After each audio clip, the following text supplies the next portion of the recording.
মক্কার আবু জেহেল বলছে উনি কি নবী না জাদুঘর, আমি একটু ট্রাই করে দেখি। তখন সে ইয়ামান থেকে হাবিবে ইয়ামানিকে ডেকেছে, ভাড়া করে এনেছে, হাবিবে ইয়ামানিকে ইনভাইট করেছে। উনি বলতে পারতেন হাবিবে ইয়ামানি কে জাদুঘর কে জাদুঘর না, এই পরীক্ষা উনি করতে পারতেন। হাবিবে ইয়ামানি আসার পরে বলে আপনি কি নবী নাকি অন্য কিছু? বলে আনা নবিয়ুল্লাহ। বলে তাহলে আপনি একটা কাজ করেন দেখি, জাদুঘর হলে দুই জায়গায় কাজ করতে পারবে না, একটা হলো আকাশে একটা হলো কলবে। জাদুঘরের ক্ষমতা এই দুই জায়গায় নাই। বলে ঠিক আছে, আপনি যদি নবী হন দেখি আকাশের চারটা দুই টুকরো করে দেখান। এই চারটা কোন চাঁদ যেটা আমার নবী ছোটবেলায় দোলনার মধ্যে শুয়ে শুয়ে খেলতেন? চাঁদ ঝুঁকতা তা জিদর উंगली उठाते महद में क्या है चलता ता इशारों पर किलोना नूर का। দুনিয়ার বাচ্চা দুলনায় খেলছে, ঝুনঝুনি দিয়ে দুলনায় খেলছে, বিভিন্ন খেলনা দিয়ে। আমার নবী তো জন্মের আগেই বাপ হারিয়েছেন, 6 বছর বয়সে মা হারিয়েছেন। আমার নবীকে কে খেলনা কিনে দেবে? আমার আল্লাহ বলেন হাবিব, আপনার বাজারের দোকানের খেলনা না থাকলেও আমি আল্লাহর বানানো চাঁদ হবে আপনার খেলনা। আমার নবী যখন দোলনার মধ্যে শুয়ে শুয়ে এভাবে আঙ্গুল নাড়তেন, যেদিকে আঙ্গুল নাড়তেন চাঁদ সেদিকে চলে যেত, দোলনা যেদিকে যেত চাঁদ সেদিকে চলে যেত। তো আমার নবী চাঁদের দিকে আঙ্গুল তুললেন। হাবিবে ইয়ামানি বলছে আকাশে আপনার ক্ষমতা দেখান, যদি আপনি নবী হন দেখি চাঁদ দুটুকরো করেন। ফাশাক্কাল কামার, আল্লাহু আকবার জোরে বলেন। চাঁদ দুটুকরো হয়ে গেছে। আমার নবীর মুজিজা শুধু চাঁদ না, কলবের ভেতরে চলছে। হাবিবে ইয়ামানি বলে আপনি যদি নবী হন আমার কলবে কি চলতেছে বলেন? বলে হাবিবে ইয়ামানি, তোমার বাড়িতে ইয়ামানে তোমার একটা মেয়ে আছে, যেই মেয়ে প্যারালাইজ রোগী, অসুস্থ। যাও দেখো তোমার মেয়ে সুস্থ হয়ে গেছে, মুসলমান হয়ে গেছে।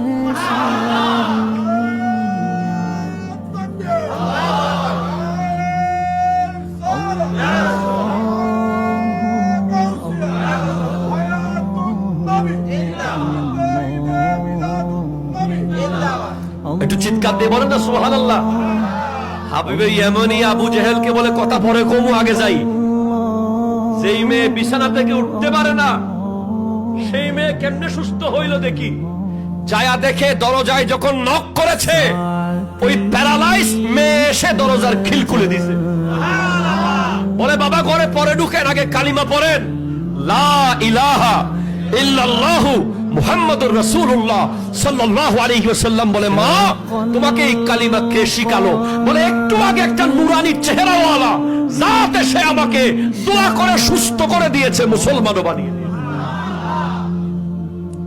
আপনি অবাক হবেন, আমার নবী যখন উহুদ পাহাড়ে উঠেছেন, সাইদা রাসূলুল্লাহ সাল্লাল্লাহু আলাইহি ওয়াসাল্লাম উহদান ফারাজাফা বিহিম فقال النبي صلى الله عليه وسلم اسقط احد فانما عليك نبي وصديق وشهيدان। উহুদ পাহাড়ে যখন আমার নবী উঠলেন, উহুদ নবীকে পেয়ে নাচা শুরু করে দিয়েছে। নবীজি বলছেন জাবালুন উহুদুন ইউহিব্বুনা ওয়া নুহিব্বু ওয়া হুয়া বাবুম মিন আবওয়াবিল জান্নাহ। উহুদ পাহাড় আমাকে ভালোবাসে, আমি উহুদ পাহাড়কে ভালোবাসি। উহুদ পাহাড় আমার কথা শোনে, কথা বুঝে, আমার সাথে কথাও বলে। উহুদ পাহাড়ে আমার নবী উঠার পর যখন উহুদ পাহাড় নাচা শুরু করলো, নবীজি বলছেন উসবুত উহুদ, উহুদ তুমি থামো। ফাইন্নামা আলাইকা নবিয়্যুন, তোমার পিঠের উপরে একজন নবী দাঁড়িয়ে আছে। ওয়া সিদ্দীকুন, একজন সিদ্দিক দাঁড়িয়ে আছে। ওয়া শহীদান, দুজন শহীদ দাঁড়িয়ে আছে। শহীদ হওয়ার 24 বছর আগে নবী বলে দিয়েছেন শহীদ দাঁড়িয়ে আছে। আমার নবী যাবেন হিজরতে।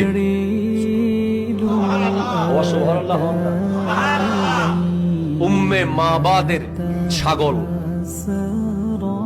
যেই ছাগলের দুধ দেওয়ার কোনো টাইমই নাই, বাচ্চাও নাই, কোনো নিয়মই নাই। এখন বলছেন, আবু বকর সিদ্দিককে বলেন না ওই ছাগল দুধ দিলে তারা খুশি হবে কিনা। আমার নবীর সাদাকায় যেই ছাগলের দুধ দেওয়ার কোনো সম্ভাবনা ছিল না, ওই ছাগলের ওলানের মধ্যে দুধ এসে ভরপুর হয়ে গেছে। আমার নবী যখন মদিনা শরীফে গেলেন, সবাই নবী দেখার জন্য দৌড়াদৌড়ি শুরু করেছে মদিনার মানুষ। এক বেদুইন পাহাড়ে থাকে, সে গুইসাপ খায়, সে গুইসাপ একটা হাতে ধরে হাঁটতেছে। তখন লোকজন বলতেছে, ভাই নবী আসছে, দেখতে যাবেন? তখন সে বলে, উনি যে নবী কেমনে বুঝবো? বলে, আপনি এসে পরীক্ষা করে দেখেন না। তখন সে গিয়ে আমার নবীকে জিজ্ঞেস করে, আনতা নবী? বলে, আনা নবিয়ুল্লাহ। জোরে বলেন সুবহানাল্লাহ। বলে, ইয়াতি সুবুত, আপনি যে নবী প্রমাণ দেন। আতা সুবুত, বলে সুবুত ফি ইয়াদাক, ফি ইয়াদিক, তোমার হাতেই তো প্রমাণ আছে। বলে, কি? ওই গুইসাপকে জিজ্ঞেস করো আমি কে। কিতাব এসেছে, ওয়ানা তাকাদ্দাবু বিরিসালাতিহি, গুইসাপের মুখ দিয়ে বলা শুরু করেছে, আশহাদু আন্না মুহাম্মাদান আবদুহু ওয়া রাসূলুহু। একটু জোরে বলেন না।